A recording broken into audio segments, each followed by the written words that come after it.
Hello दोस्तों, कैसे हो आप? जैसा कि आपको पता है कि ये इलेक्ट्रिशियन थ्योरी का आखिरी पार्ट है और इसमें अपन 100 क्वेश्चन पूरे करेंगे आज। अगर किसी डीसी मोटर में बैक ईएमएफ और गति दोनों को दोगुना कर दिया जाए तो मोटर का टॉर्क क्या होगा?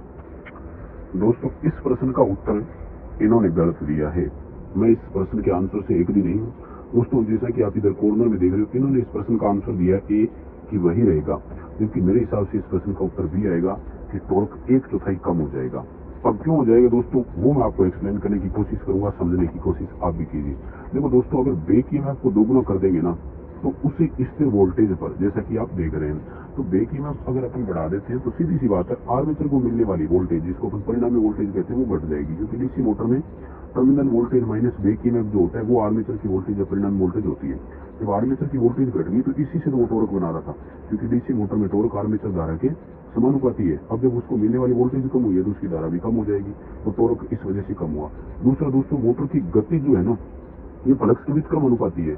गति बढ़ाने का मतलब ये है कि एक तरह से फ्लक्स तो वहीं रह गया, गति दोगुनी, तो गति और टॉर्क भी एक दूसरे के व्युत्क्रम अनुपाती होते हैं। तो फिर अपन अगर एक गति बढ़ा दी तो टॉर्क फिर कम हो गया। दोस्तों, मेरे हिसाब से प्रश्न का उत्तर भी होगा कि मान 1/4 तक कम हो जाएगा। अगला क्वेश्चन है, निम्न में से फेरोमैग्नेटिक पदार्थ कौन सा है? तो 3 तरह के पदार्थ होते हैं, फेरो, पेरा और डाया। अब फेरो को अपन हिंदी में लोहे चुंबकीय पदार्थ भी कहते हैं और इसकी चुंबकशीलता इकाई से बहुत अधिक होती है। फेरोमैग्नेटिक में आता है निकेल, लोहा, कोबाल्ट, एल्निको, एल्कोनेक्स, कठोर स्टील, ये सब चीजें। जबकि एल्यूमिनियम, टंगस्टन, कॉपर ये पैरामैग्नेटिक में आते हैं। बिस्मथ, जस्ता, सल्फर इस तरह के डायामैग्नेट में आते हैं। नेक्स्ट क्वेश्चन है, स्थिर तरीके से लगाई गई ईएमएफ की दिशा की मदद से ज्ञात कर सकते हैं।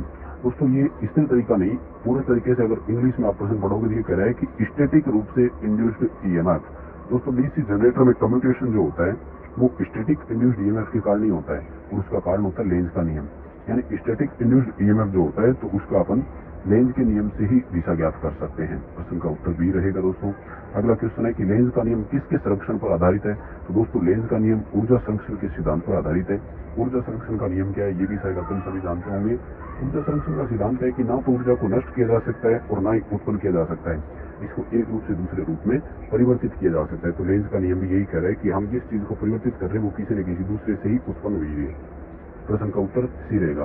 दोस्तों, किरचॉफ के अगर वोल्टेज नियम का पूछ ले तो ध्यान रखना वो भी ऊर्जा संरक्षण सिद्धांत पर ही आधारित है, और किरचॉफ का धारा नियम पूछ ले तो ध्यान रखना वो आवेश संरक्षण के सिद्धांत पर आधारित है। नेक्स्ट क्वेश्चन है, बिना परस्पर कपलिंग वाली सीरीज में संयोजित 300 माइक्रो हेनरी वाली कॉइल का कुल इंडक्टेंस क्या होगा? तो दोस्तों, सिंपल है, ये तो कुल इंडक्टेंस L1 प्लस L2 हो जाएगा। 300 300 600 माइक्रो हेनरी हो जाएगा। प्रश्न का उत्तर ये है। दोस्तों, अगर समांतर क्रम में होती तो फिर घट जाता इनका और 150 माइक्रो हेनरी हो जाता। दोस्तों, अगर कपलिंग वाला दे दे तो आपको ध्यान रखना है कि L1 plus L2 plus 2 into mutual inductance या फिर -2 इंटू म्यूचुअल इंडक्टेंस, ये रहता है, ध्यान रखना। अगर विरोधी स्वभाव है तो माइनस कर दे, और अगर जुड़ने वाली स्वभाव की है तो फिर अपन इसको प्लस करते, डॉट कनेक्शन के नाम से जानते हैं दोस्तों इनको। अगला क्वेश्चन है कि 4 हेनरी इंडक्टेंस की कॉइल में 16 वोल्ट का ईएमएफ लगाया जाता है, करंट में बदलाव की दर कितनी? दोस्तों, सिंपल प्रश्न है जो अपन पहले भी कर चुके हैं। प्रश्न यही है कि 1 हेनरी हम किसे कहते हैं? तो यही है कि 1 एम्पीयर सेकंड परिवर्तन की दर से यदि 1 वोल्ट किसी कॉइल में ईएमएफ उत्पन्न हो जाता है तो उसका इंडक्टेंस 1 हेनरी कहलाता है। ये प्रश्न वहीं से आ गया दोस्तों, वापिस घूम करके। अब देखो, 16 वोल्ट ईएमएफ उत्पन्न हो रहा है 4 हेनरी से, इसका मतलब धारा का मान कितना है? 4 एम्पीयर प्रति सेकंड है। यानी 4 एम्पीयर प्रति सेकंड जब परिवर्तन हो रहा है तो 4 ही हेनरी है, इसका मतलब वोल्ट कितने हो जाएंगे? 4 इंटू 4 यानी 1। क्यों? क्योंकि सवाल ये कहता है कि यदि 1 एम्पीयर प्रति सेकंड की दर से 1 वोल्ट उत्पन्न हो जाता है, इसका मतलब उसका मान 1 हेनरी होता है। यानी हेनरी इंटू धारा परिवर्तन की दर से मल्टीप्लाई कर दो, वोल्टेज का मान आ जाता है। तो प्रश्न का उत्तर दोस्तों अपने ई रहेगा, 4 एम्पीयर प्रति सेकंड। नेक्स्ट क्वेश्चन है दोस्तों कि बिंदु आवेश की वजह से किसी फील्ड के अंदर इलेक्ट्रिक फील्ड की तीव्रता का मान कितना होगा? ये हम कूलॉम के नियम से बता सकते हैं दोस्तों। कूलॉम का नियम यही कहता है कि किसी बिंदु आवेश के कारण किसी भी वैद्युतिक क्षेत्र के अंदर वैद्युतिक क्षेत्र की तीव्रता कितनी होगी? तो ये कूलॉम के नियम से हम ज्ञात कर सकते हैं। प्रश्न का उत्तर सी रहेगा। अगला क्वेश्चन है कि यदि पॉजिटिव के 2 कूलॉम और नेगेटिव के 5 कूलॉम आवेश वाले 2 आवेशित पिंडों को यदि पास पास लाया जाए तो कुल चार्ज क्या होगा? दोस्तों, दोनों चार्ज विपरीत ध्रुवता के एक दूसरे का विरोध करते हैं, हम सब जानते हैं, यानी विपरीत आवेशित वाले हैं। तो इनके अंतर के बराबर परिणामी आवेश बचेगा और -3 कूलाम आवेश रह जाएगा। प्रश्न का उत्तर डी रहेगा। अगला क्वेश्चन है कि निम्न में से कौन सा डाइलेक्ट्रिक का उदाहरण है। डाइलेक्ट्रिक यानी पेरावैद्युतिक कह दो या अचालक कह दो, तो कांच, अभ्रक, एबोनाइट और चीनी मिट्टी, ये चारों डाइलेक्ट्रिक ही है। प्रश्न का उत्तर ई हो जाएगा कि उपरोक्त सभी अचालक के उदाहरण है। कांच भी है, माइका यानी अभ्रक भी है, एबोनाइट भी है, पोर्सिलिन यानी चीनी मिट्टी भी है। आसान प्रश्न है दोस्तों, कर सकते हैं। अच्छा ये देखिए दोस्तों अगला प्रश्न कि वॉन डी ग्राफ जनरेटर किस सिद्धांत पर कार्य करता है।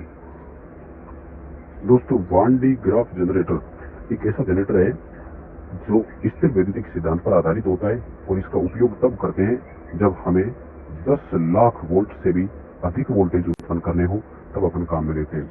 ये 2 विधियों पर आधारित होता है।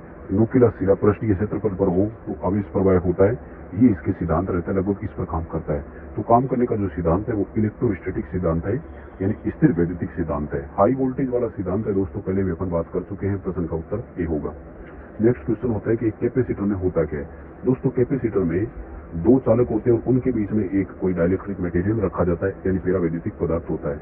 तो प्रश्न का उत्तर बी हो जाएगा कि किसी इंसुलेटर द्वारा अलग किए गए 2 कंडक्टर होते हैं, यानी एक इंसुलेटर होता है और उसके द्वारा अलग अलग किए गए 2 कंडक्टर होते हैं, 2 चालक प्लेटें होती है, और जो वैद्युतिक आवेश और ऊर्जा दोनों एकत्रित कर सकता है। दोस्तों ध्यान रखना, कैपेसिटर में स्थिर वैद्युतिक ऊर्जा होती है, इलेक्ट्रोस्टैटिक एनर्जी, और आवेश भी एकत्रित वो कर सकता है।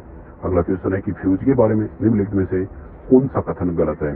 तो दोस्तों मेरे हिसाब से तो इसमें दिए गए ऑप्शन सारे ही सही है, कोई भी कथन गलत नहीं है।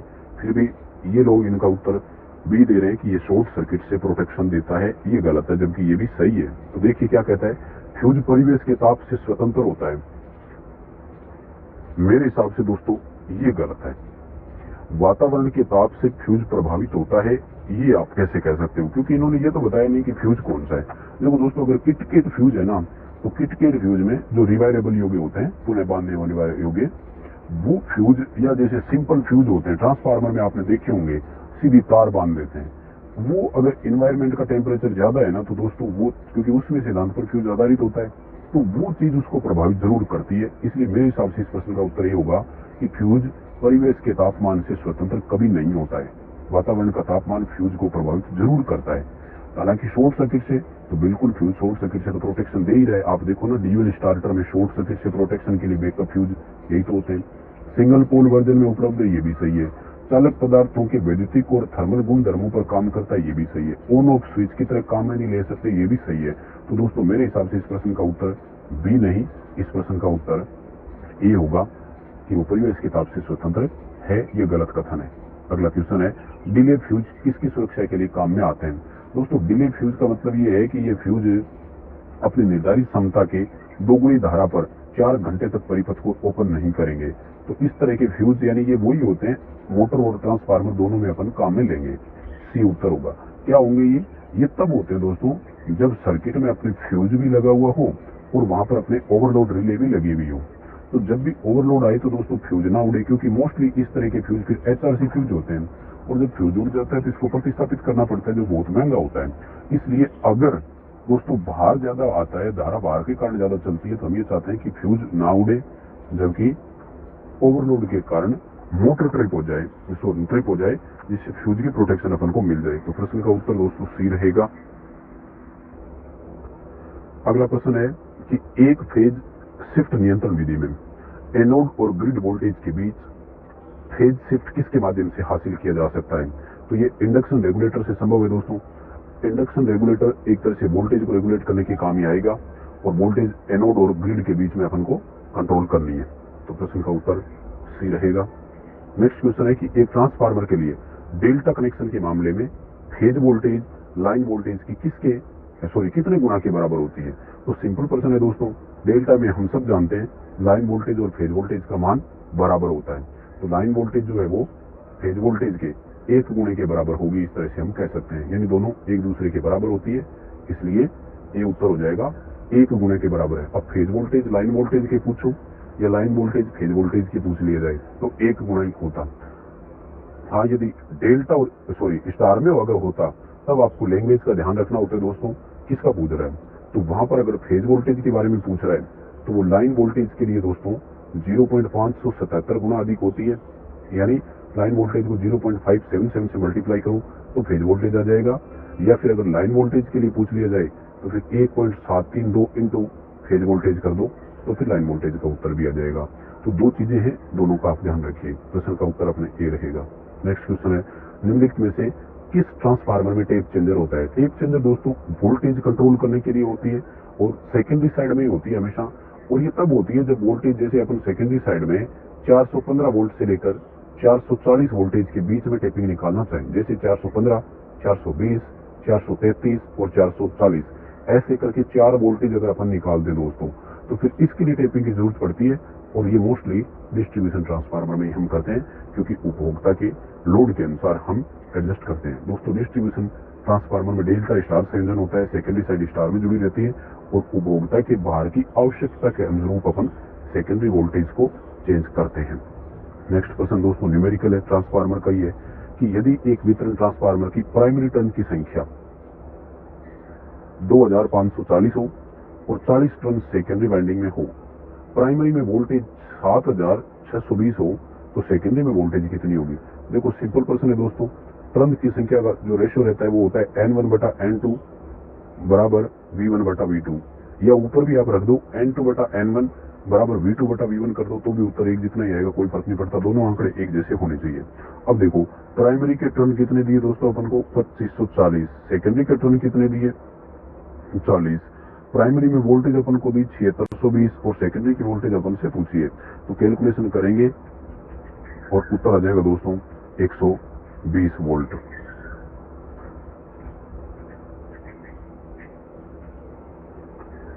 और अगला जो प्रश्न है वो है कि भार की स्थितियों के अंतर्गत दो समरूप ट्रांसफार्मर की दक्षता को किसके द्वारा निर्धारित किया जा सकता है?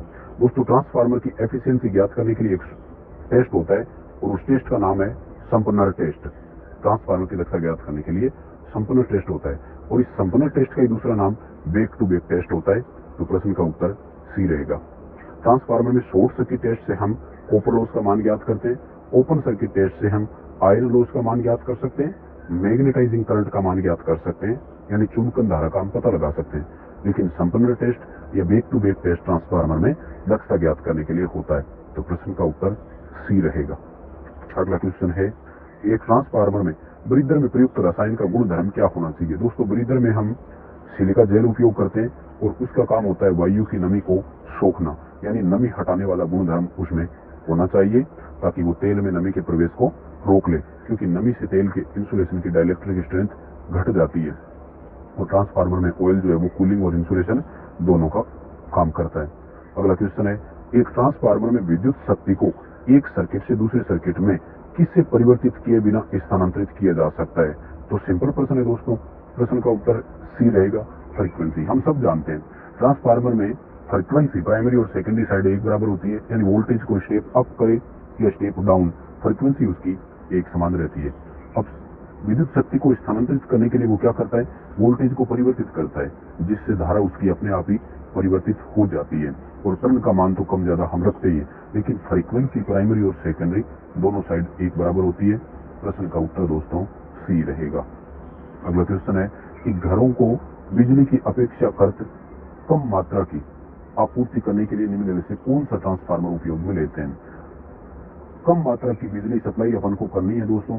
देखो आइसोलेशन ट्रांसफार्मर का रेशियो तो 1/1 होता है, यानी 1:1 होता है। ये तो एक तरह से कहीं लाइन में 5-10 वोल्ट अगर ड्रॉप हो जाते हैं तो लगाते हैं। पावर ट्रांसफार्मर ये अपने प्रसारण में और वितरण के लिए बड़ी बड़ी वोल्टेज हो तब अपन काम में लेते हैं। रेक्टिफायर ट्रांसफार्मर का कोई काम अपने में है नहीं। करंट ट्रांसफार्मर को शॉर्ट में अपन सीटी कहते हैं, ये उच्च धारा नापने के काम आती है। तो सीधी सी बात है, उपभोक्ता को अगर सप्लाई देनी है तो वैसे भी डिस्ट्रीब्यूशन ट्रांसफार्मर होता है दोस्तों। और जैसा कि आप देख रहे हैं तो डिस्ट्रीब्यूशन ट्रांसफार्मर का ऑप्शन ही एक है, पोल टाइप डिस्ट्रीब्यूशन ट्रांसफार्मर। ये ऐसे ही नाम दे दिया पोल टाइप, तो प्रश्न का उत्तर सी रहेगा, डिस्ट्रीब्यूशन ट्रांसफार्मर। अगला क्वेश्चन है, एक ट्रांसफार्मर में गुंजन की आवाज किसके कारण से होती है? दोस्तों सबसे पहला तो ये है कि ट्रांसफार्मर में गुंजन ध्वनि जो उत्पन्न होती है वो उसकी कोर में होती है, और होती क्यों है, जब उसके लेमिनेशन ढीली हो जाती है, यानी पत्तियों के बीच में एयर गैप नहीं होता है दोस्तों। अगर एयर गैप होगा तो ट्रांसफार्मर हमिंग नॉइस करना शुरू कर देगा, गुंजन शुरू कर देगा, और इसको हम इंग्लिश में मैग्नो स्ट्रिक्शन के नाम से जानते हैं। Magneto striction. तो प्रश्न का सी उत्तर होगा मैग्नेटो स्ट्रिक्शन। अगला प्रश्न है कि ट्रांसफार्मर में शॉर्ट सर्किट टेस्ट से हम क्या निर्धारित कर सकते हैं। तो सिंपल प्रश्न है दोस्तों। Short circuit test copper loss ज्ञात करने के काम आता है और कोर लॉस के लिए होता है दोस्तों open circuit test. Core loss या आयरन लॉस एक ही बात है, लोहे हानि या कोर हानि। कोर हानियों के दो भाग हिस्टैरिसीस और एडी करंट है, दोनों एक ही बात है। तो अभी अपने प्रश्न का उत्तर भी रहेगा कि शॉर्ट सर्किट टेस्ट से हम कॉपर लॉस का मान ज्ञात कर सकते हैं। अगला क्वेश्चन है कि निम्न में से कौन सा ट्रांसफार्मर में टर्शियरी वाइंडिंग उपयोग में ली जाती है। दोस्तों टर्शियरी वाइंडिंग अपन तब काम में लेते हैं जब ट्रांसफार्मर स्टार स्टार प्रकार का संयोजन हो, यानी एक ट्रांसफार्मर की प्राइमरी और सेकेंडरी स्टार स्टार में जुड़ी हुई हो, तो इनके बीच में हम डेल्टा संयोजित एक वाइंडिंग रखते हैं जो टर्शियरी वाइंडिंग कहलाती है। तो प्रश्न का उत्तर बी हो जाएगा, यानी जब स्टार स्टार संयोजन हो तब हम ट्रांसफार्मर में टर्शियरी वाइंडिंग लेते हैं। दोस्तों टर्शियरी वाइंडिंग लेते क्यों है? टर्शियरी वाइंडिंग तब लेते हैं कि स्टार स्टार में हमारा न्यूट्रल बिंदु जो होता है वो जहां तीनों पॉइंट एक साथ जुड़ते हैं वो न्यूट्रल होता है। तो कई बार ये न्यूट्रल क्या स्थिर नहीं रहता है और ये फ्लोट करना शुरू कर देता है, यानी किसी फेज में वो खिसक जाता है ऊपर या नीचे की तरफ।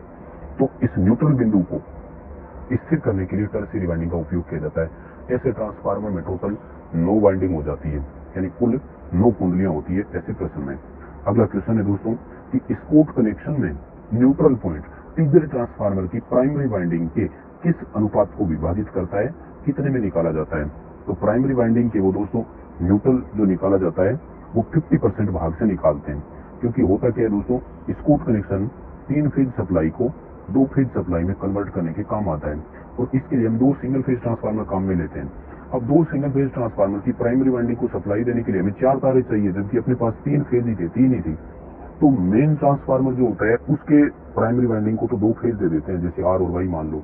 तो फिर दूसरा जो सिंगल फेज ट्रांसफार्मर होता है उसका नाम है टीजर ट्रांसफार्मर और उसकी प्राइमरी को 1 फेज तो सीधा दे देते हैं, लेकिन दूसरा क्या करते हैं जो मेन ट्रांसफार्मर था उसकी वाइंडिंग के 50% भाग से न्यूट्रल निकाल करके टीजर ट्रांसफार्मर की प्राइमरी को दे देते हैं। तो एक तरह से वो ऑटो ट्रांसफार्मर की तरह काम करता है मेन ट्रांसफार्मर टीजर को सप्लाई देने के लिए। तो वो आधे अनुपात से निकलती है दोस्तों।